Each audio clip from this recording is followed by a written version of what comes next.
Assalamualaikum warahmatullahi wabarakatuh. Apa dia Pakatan Harapan ni? Terutama sekali puak DAP dan kaum Cina di dalam pakatan. Mereka tak habis-habis menimbulkan tuduhan bahawasanya Kerajaan Perikatan Nasional tidak sah, illegal government, tidak ikut perlembagaan, unconstitutional, rampas kuasa, palace back coup, dan macam-macam lagi benda yang karut mereka timbulkan. What's their problem? Apa yang mereka tak faham ni? Mereka tak faham undang-undang ataupun perlembagaan ke? Atau mereka tidak faham tentang sistem kerajaan, constitutional monarki, ataupun Westminster System of Government yang kita telah mengamalkan semenjak merdeka? What is it yang mereka masih keliru, masih tak faham, masih confused? Yang sebenarnya puak-puak DAP, puak-puak Cina, puak-puak Pakatan Harapan ni, mereka bukan bodoh.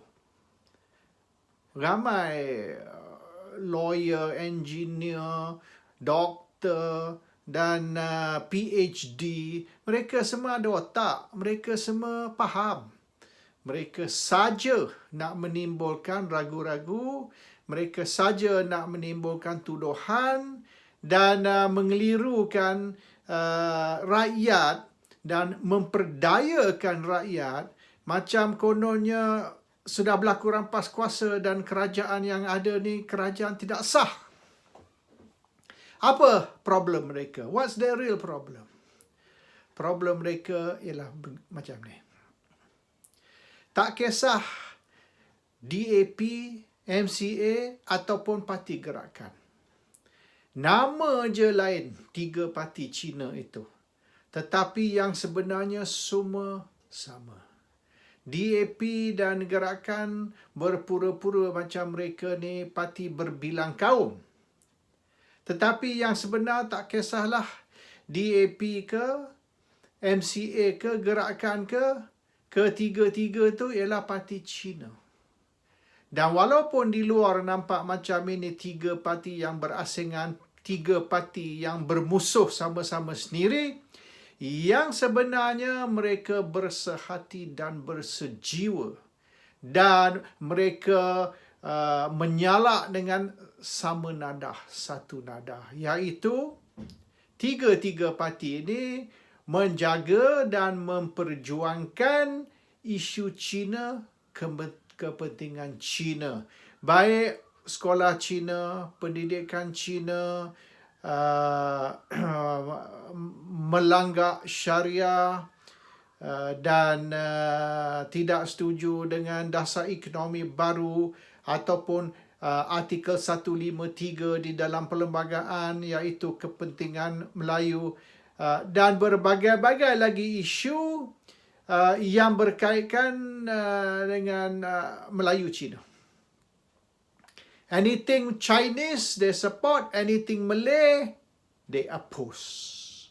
Itu yang sebenar tiga-tiga parti ni, DAP, MCA, gerakan.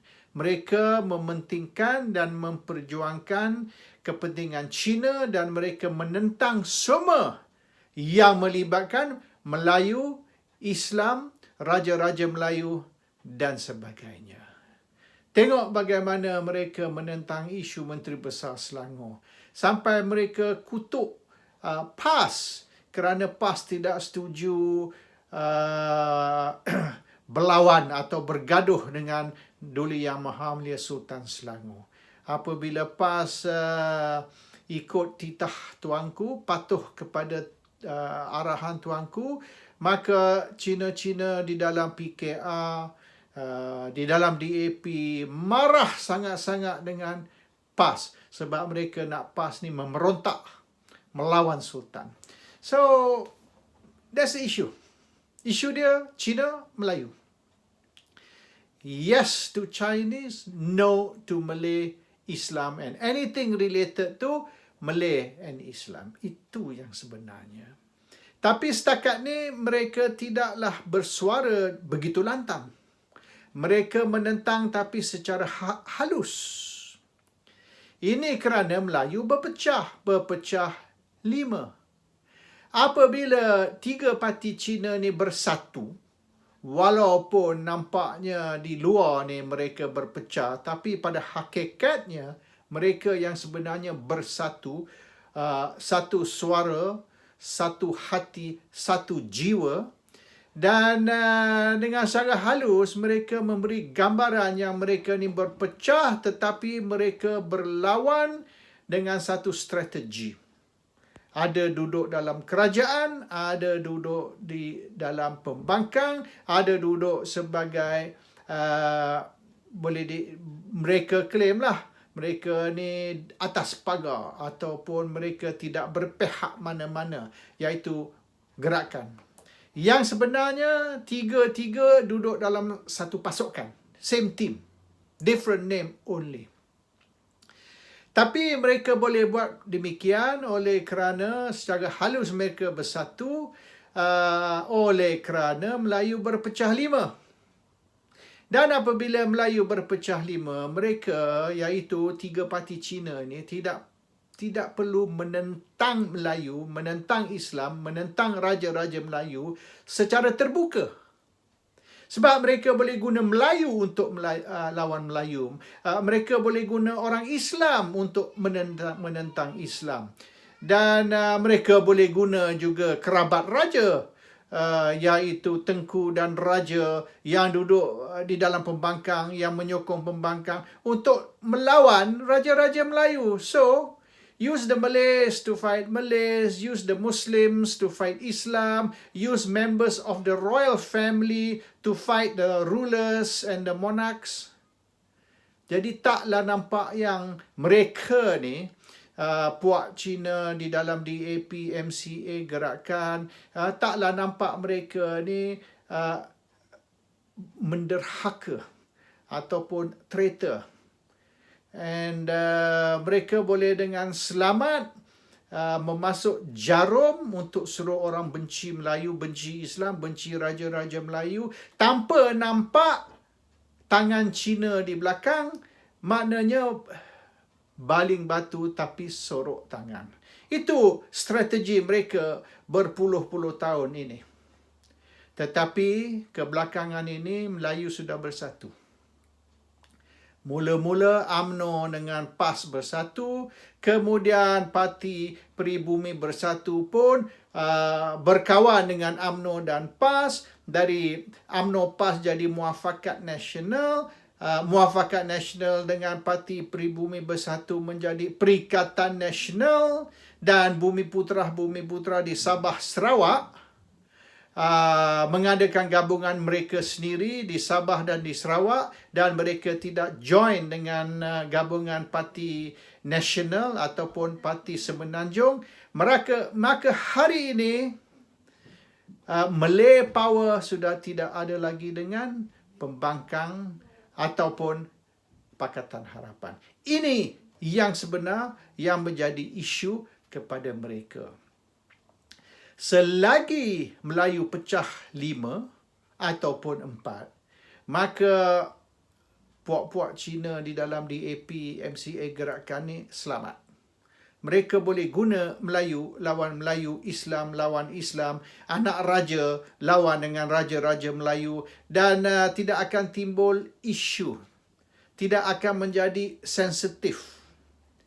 Tetapi apabila Melayu bersatu, maka terpaksalah kaum Cina ni secara terbuka menentang mereka. So nampaklah isu perkauman, isu anti-Melayu, isu anti-Islam, isu anti-raja-raja Melayu akan timbul. This is the real problem yang mereka menghadapi.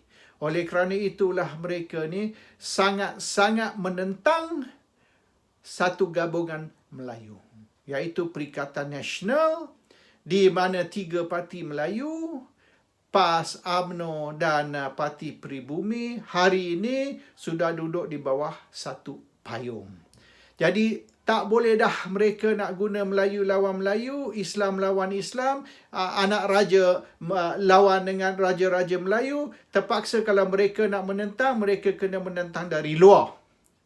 Bermaknanya nampak sangat ni China menentang Melayu, Islam dan Raja-Raja Melayu. This is sensitive and very difficult for them. Inilah yang sebabnya mereka ni menentang sangat Perikatan Nasional, dan mereka ingin memberi gambaran yang Perikatan Nasional ni ialah parti haram, tak sah, tak ikut perlembagaan, rampasan kuasa dan macam-macam lagi isu karut yang mereka timbulkan. Padahal Perikatan Nasional is legal and constitutional, and Agong Sri Paduka Baginda Yang di-Pertuan Agong berkuasa untuk melantik Muhyiddin Yassin sebagai Perdana Menteri.